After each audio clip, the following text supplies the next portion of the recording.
Muito boa noite a todos. Damos início agora a mais um estudo bíblico e hoje estamos diante de um tema bastante desafiador. O título do nosso estudo hoje é Vida em meio à ruína. Vida em meio à ruína.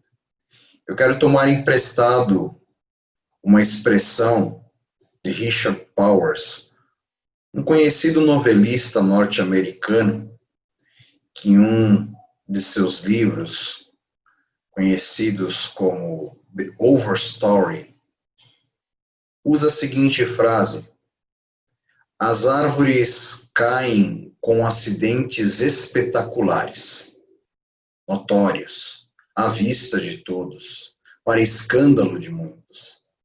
Mas o plantio, ou o replantio, ele acontece, é silencioso, o crescimento parece mesmo invisível, mas em breve a floresta toda estará de pé.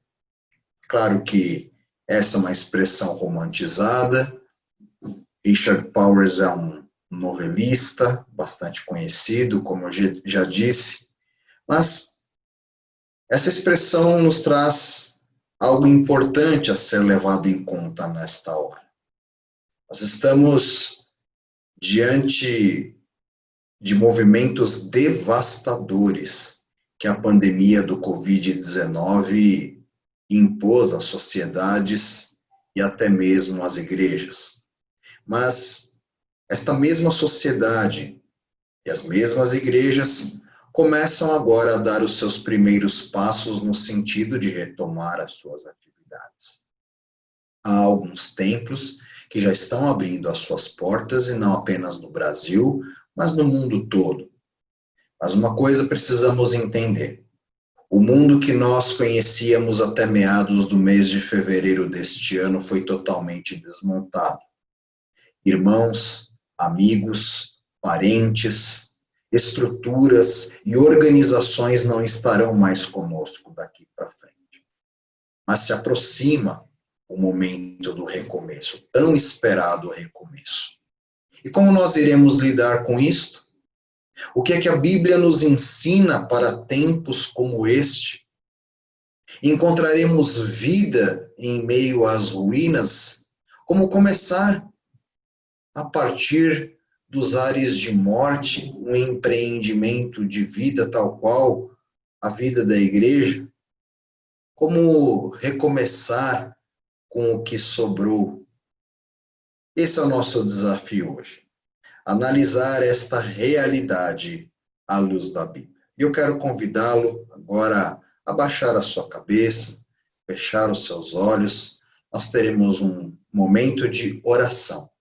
E nesse momento nós vamos sim nos lembrar de tudo aquilo que passou até aqui como um grande vendaval em nossa vida e estruturas, e vamos pedir a Deus que nos ilumine nesta hora através da sua palavra, para que possamos ter lucidez e recolher sabedoria para um novo tempo.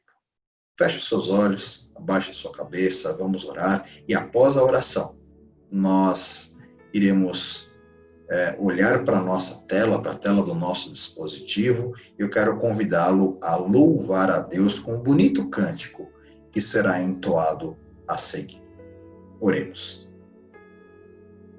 Santíssimo Deus, nós nos apresentamos esta noite com o nosso coração completamente entregue à tua divina sabedoria, a fim de que o Senhor nos oriente através da tua palavra a como proceder diante dos desafios que, como igreja e sociedade, teremos pela frente. O recomeço já começa a raiar como um novo dia. Nós precisamos, ó Deus, nos recompor. Sabemos que não temos forças, ó Deus, para caminhar sozinhos nesta hora. Nós perdemos muitos amigos, perdemos muitos irmãos em Cristo, muitas estruturas foram desmontadas, as crises vieram, a nossa vida emocional fora abalada, mas sabemos que podemos contar contigo, pois esta experiência não é nova para o Senhor.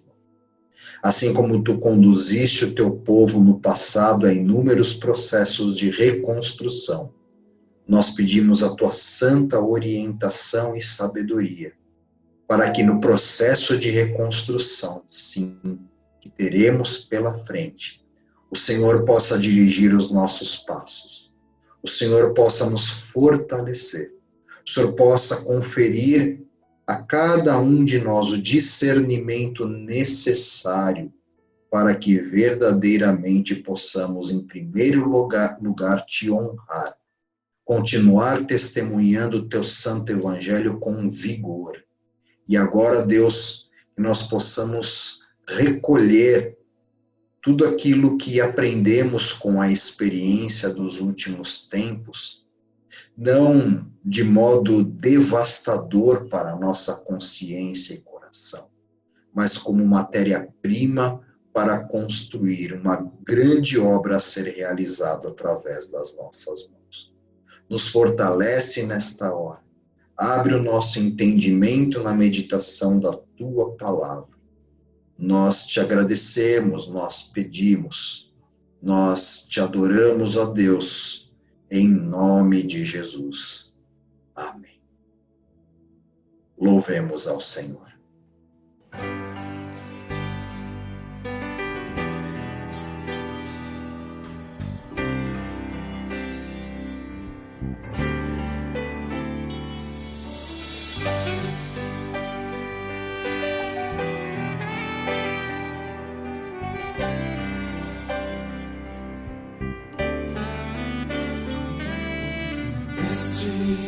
Meu desejo, Senhor, te honrar com meu coração, te adorar.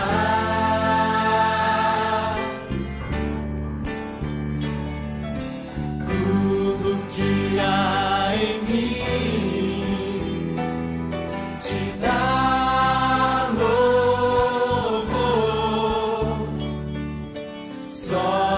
Te adoro, meu Senhor.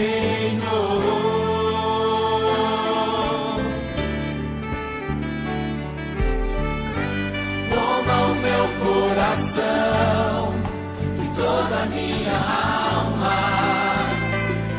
Eu vivo só pra ti, sempre que eu respirar, cada vez que eu acordar. Faz o teu querer em mim.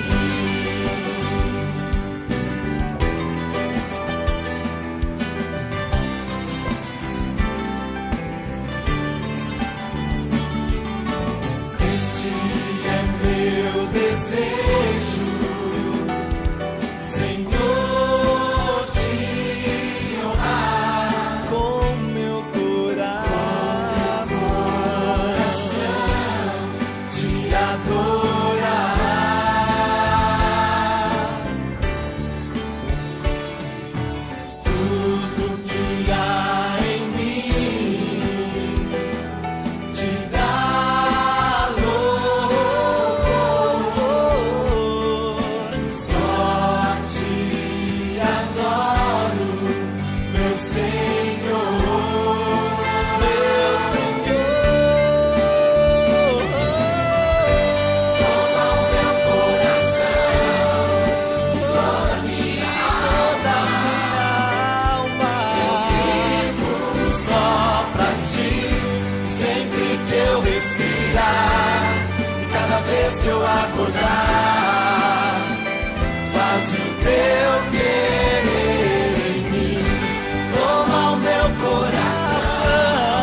vez eu acordar, faz o teu querer em mim. Toma o meu coração e toda a minha alma.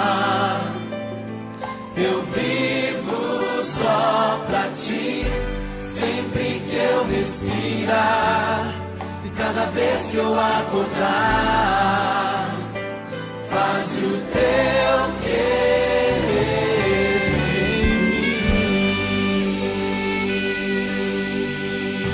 em mim. Depois desse bonito cântico de louvor, vamos então agora adentrar ao estudo propriamente dito. A inspiração bíblica que vem ao nosso encontro nesta hora vem através de um texto profético. Texto do livro do profeta Zacarias, capítulo 4, versículo de número 10. Apenas a primeira parte do versículo. E ele diz o seguinte: pois quem despreza o dia dos humildes começos, esse alegrar-se-á vendo o prumo na mão de Zorobabel. Eu vou explicar direitinho a quem esse texto se refere, o seu lugar histórico, portanto, o seu contexto, e a plena aplicabilidade à nossa situação atual. Mas, falando um pouco do nosso tempo, nós vivemos em uma temporada que tem visto acidentes espetaculares promovidos por causa da pandemia. Centenas de milhares de vidas foram perdidas para o Covid-19.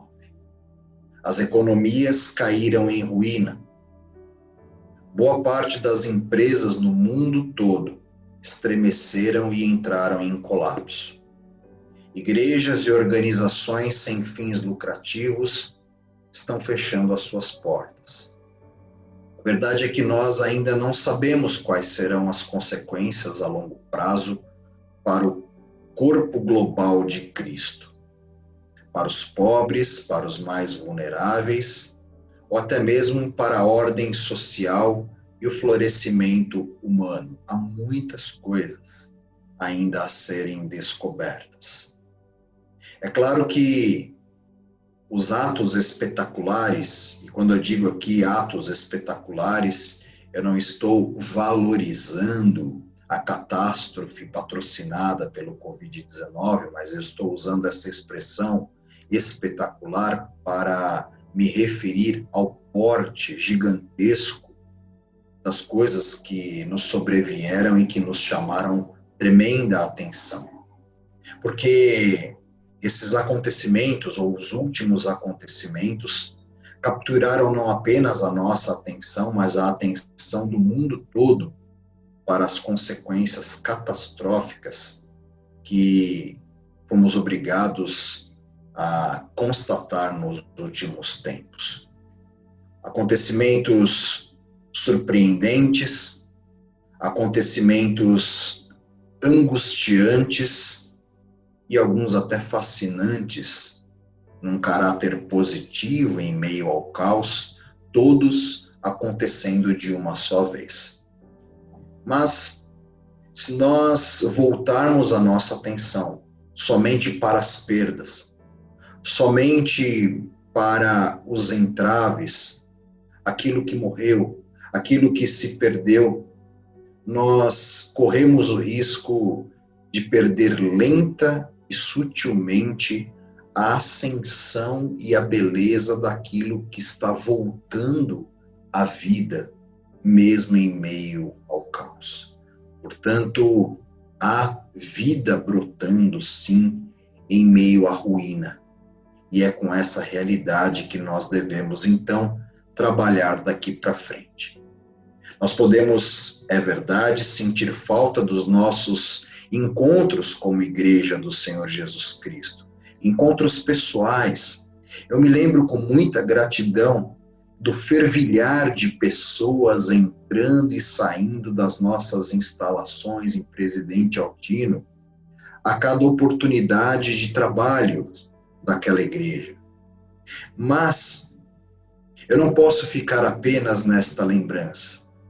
Há algo novo acontecendo, direcionado para a vida, apesar de termos sido verdadeiramente impedidos de dar continuidade, pelo menos por hora, a esse tipo de atividade. Não apenas a nossa igreja local, mas igrejas do mundo todo estão se aproximando de pessoas e famílias que até então e que há muito tempo não se via ou não víamos acontecer isso dentro dos nossos muros. A igreja, mesmo isolada em suas casas, na particularidade de cada lar, está buscando caminhos para fazer brotar a vida, alcançar pessoas em seu momento de necessidade. Os ministérios da igreja estão encontrando novas formas de servir e incentivar pessoas a buscar consolo no Evangelho.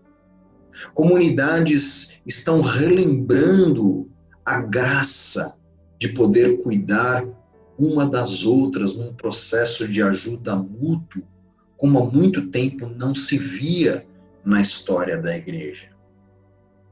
Dentro dos lares e da nossa sociedade, as próprias crianças estão mudando. Elas estão reconhecendo que a vida ela é sagrada e que ela é destinada a ser vivida com um determinado propósito. As nossas crianças estão se tornando crianças diferentes. As famílias estão redescobrindo a alegria de estarem presentes umas às outras. Incontáveis homens e mulheres já não estão mais distraídos ou ocupados com o seu próprio orgulho, mas estão buscando um real propósito de vida por aqui. Portanto, veja, meus irmãos, o Senhor está nos mostrando que há vida em meio às ruínas. Isso me lembra o episódio bíblico em que muitos israelitas voltaram do exílio e começaram a reconstruir o templo de Jerusalém. Eu estou aqui me referindo aproximadamente ao ano 539 a.C. E quando os israelitas retornam, a primeira leva de israelitas retornam a Jerusalém, Jerusalém que havia sido devastada pelos inimigos do povo de Deus, eles começam a lançar os fundamentos do novo templo, porque o templo antigo havia sido completamente pilhado e destruído.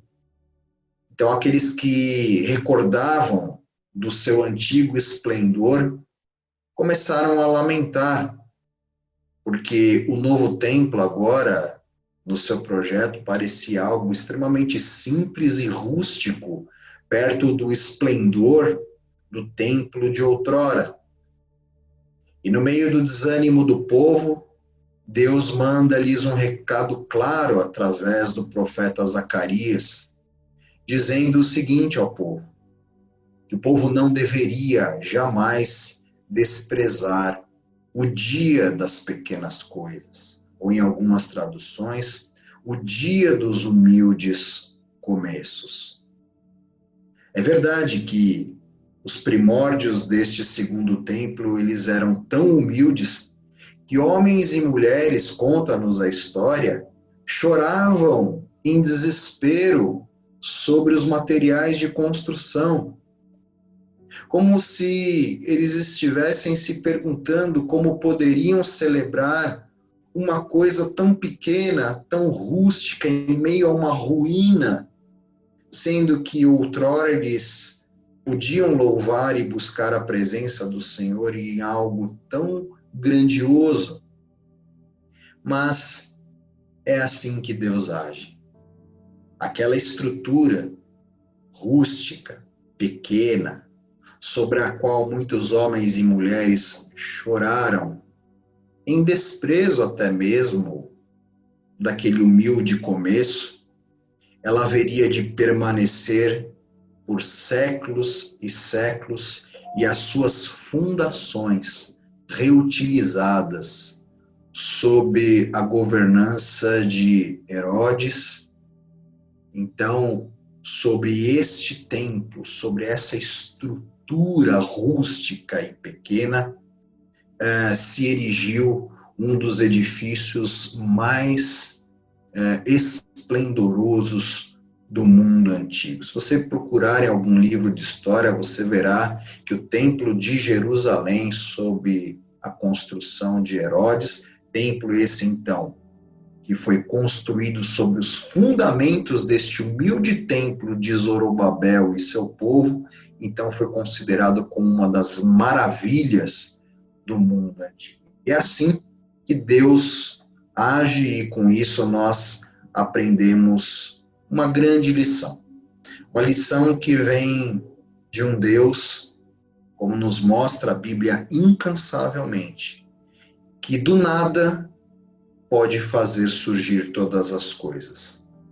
E que por isso mesmo, da mesma forma, ele pode conduzir todas as coisas, as nossas vidas, nessa mesma direção. Do nada fazer tudo. Através de pequenos começos, o Senhor pode então fazer grandes e gloriosas obras. Se você olhar na natureza, você verá o estilo de Deus em construir as coisas dessa forma. Veja, por exemplo, os grandes e caudalosos rios que desembocam nos mares. Eles são formados a partir de pequenos afluentes. E aí, então, no encontro desses pequenos afluentes, os grandes e caudalosos rios vão se tornando. É das pequeninas sementes, ou são das pequeninas sementes, que nós vemos nascer grandes árvores. É de um conjunto, portanto, de pequeninas sementes que nós vemos nascer uma grande floresta. Usando uma linguagem bíblica, até mesmo de uma passagem envolvendo o profeta Elias, é a partir de uma nuvem do tamanho da mão de um homem é que Deus pode fazer descer uma chuva torrencial, límpida e fecunda para a lavoura que dará o seu fruto.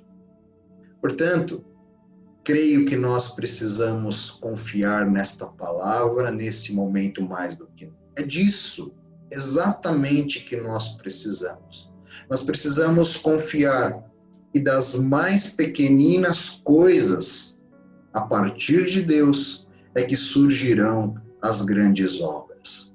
Nós podemos sim, com fé em Deus, começar ou recomeçar de modo pequeno, rústico, não importa, mas à sombra do poder de Deus, tornarmos o nosso empreendimento de fé grandioso novamente, quiçá muito maior do que já fora um dia. Nós podemos começar de baixo, tranquilos, e crescendo para nos tornarmos realmente grandes. É só nós pensarmos, né? Essa lei da natureza que eu acabei de mostrar, ela acontece também na vida. Se você é como eu, um homem, uma mulher casado, você poderá agora, até mesmo nostalgicamente, se lembrar do seu casamento.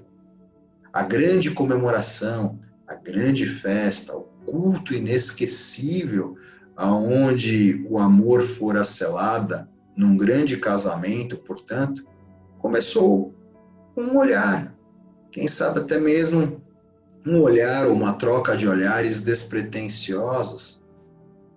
Um enorme edifício, ele muitas vezes não começa com um projeto totalmente detalhado, mas ele começa com aquilo que os arquitetos costumam chamar de croquis, um conjunto de rabiscos, como um esboço daquilo que será uma grande obra, uma folha de papel simples. Uma majestosa árvore, ela nascerá e crescerá a partir de um grão pequenino, quem sabe até mesmo um grão do tamanho de um grão de mostarda, uma das menores sementes que existem na natureza.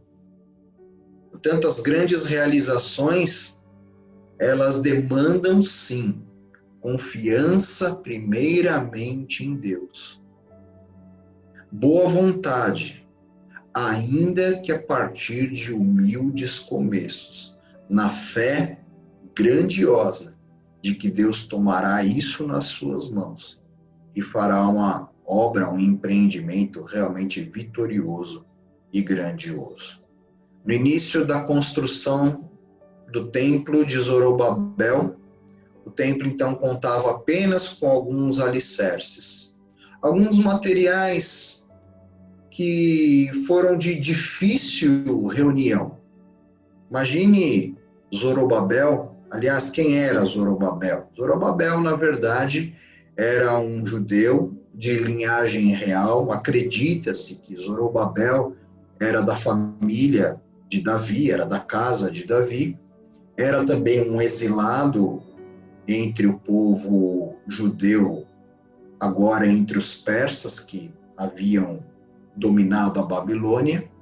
E a convite do rei da Pérsia, Zorobabel é colocado como um governador sobre o povo e é enviado para essa missão de repatriar o povo de Deus, e para isso, então, ele tinha o grande objetivo e a grande tarefa de começar a reconstruir primeiramente aquilo que era central, não apenas ao governo, à política e à economia do povo, mas sobretudo a religiosidade. Portanto, a construção do templo era realmente algo primordial para que o povo pudesse voltar à sua terra. Então, Zorobabel era esse homem, e ele contava, como já disse, com pouquíssimos materiais, matéria-prima, material de construção. Ele estava liderando um grupo de escravos. Zorobabel, portanto, tinha aí, quem sabe, alguns quilos de argamassa, alguns pedaços de madeira, enfim, algumas coisas à sua disposição para a construção do templo. Um prumo, né? Eu não sei se você conhece um prumo. O prumo é uma ferramenta de primordial importância numa construção. Mas se você não tiver um prumo, normalmente hoje usam-se os prumos com raio laser, né? com tiras de laser, né? Mas a arte da construção desde a antiguidade usa uma linha com peso que, graças à lei da gravidade, faz com que a linha estique e propicie uma construção em linha reta. Portanto, não é possível construir uma parede retinha, né, se você não estiver utilizando o prumo como ferramenta. E aí, então, nós podemos constatar que Zorobabel tinha o suficiente. Ele tinha um pouco de material de construção, tinha pessoas para ajudá-lo na construção do templo, tinha um projeto, ainda que bastante elementar e rústico, e tinha um prumo para garantir que as paredes do templo e o templo seria levantado de maneira retilínea, garantindo assim uma boa construção. E o restante, Zorobabel entregou nas mãos de Deus para que Deus fizesse da forma que ele quisesse.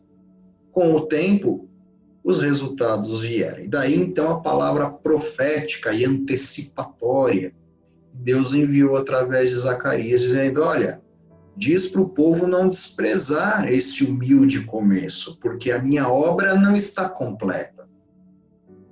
Os começos realmente são humildes, mas eu tenho algo grandioso mais à frente.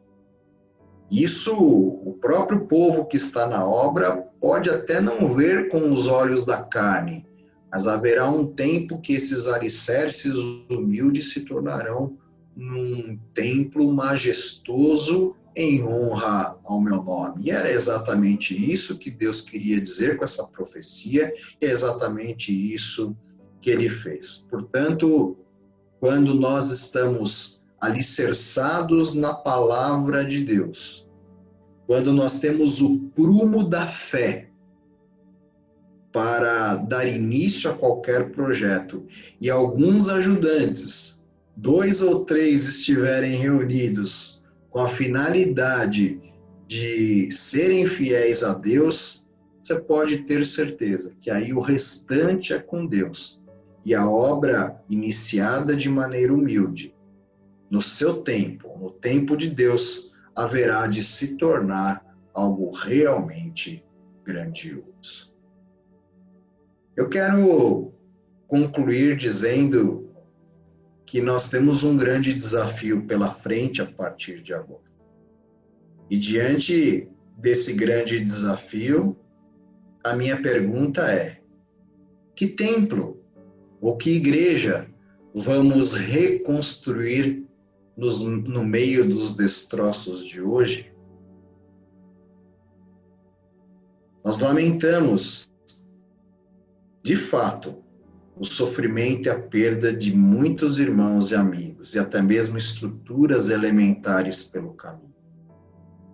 Essas pessoas e estruturas foram como que as árvores magníficas que eu citei no começo do estudo, que foram caindo por terra e que ainda estão caindo por terra. Mas, embora lamentemos isso, quando olharmos para trás daqui a 30 anos, quem sabe, que coisas novas terão tido a sua origem num momento como este. Se a igreja se lembrar do seu primeiro amor, se ela prosseguir nos passos de Cristo, então poderá contemplar vida e muita vida brotando, sendo agregada e fazendo florescer os planos de Deus, mesmo através do ambiente de ruína e de morte, porque a vida patrocinada por Deus, ela é incansável em encontrar caminhos para florescer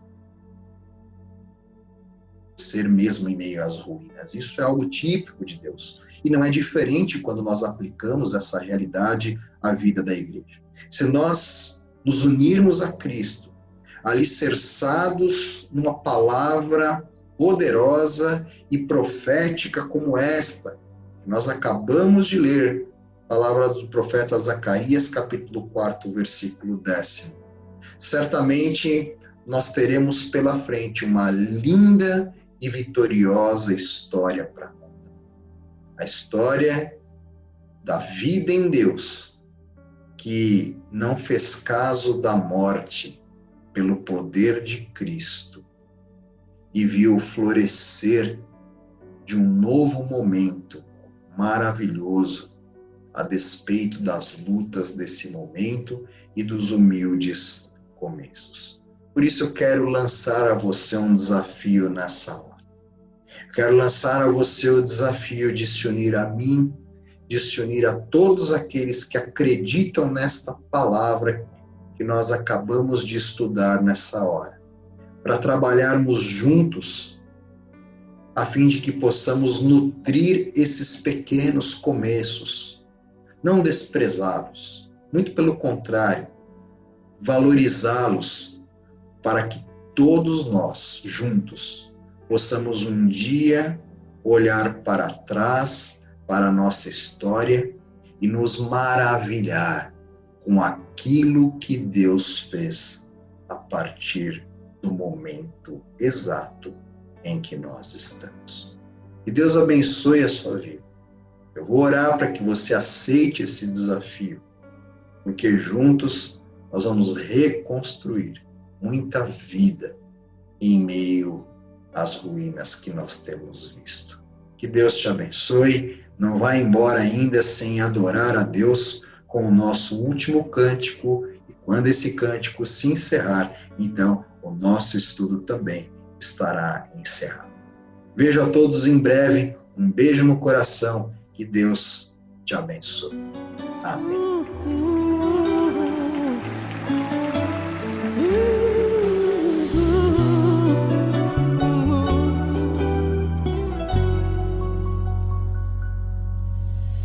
Restaura, Senhor, o teu tabernáculo e enche-nos da tua glória. Restaura primeiro e enche depois, porque não queremos te perder jamais. Porque não queremos te perder jamais. Porque não queremos te perder. Restaura as portas de Jerusalém, Senhor. Restaura os nossos muros e a beleza da tua santidade em nós. Casa de Davi, casa de oração, lugar de comunhão com Deus. Casa de Davi, casa de oração, lugar de comunhão com os santos.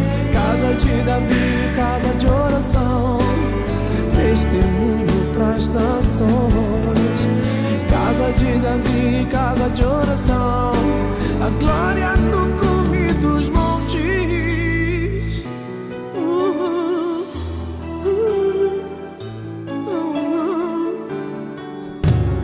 Porque não queremos te perder jamais. Porque não queremos te perder.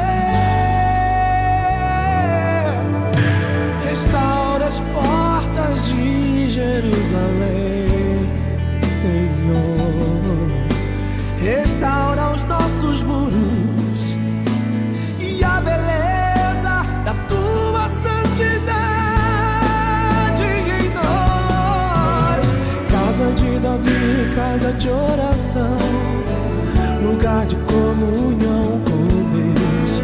Casa de Davi, casa de oração, lugar de comunhão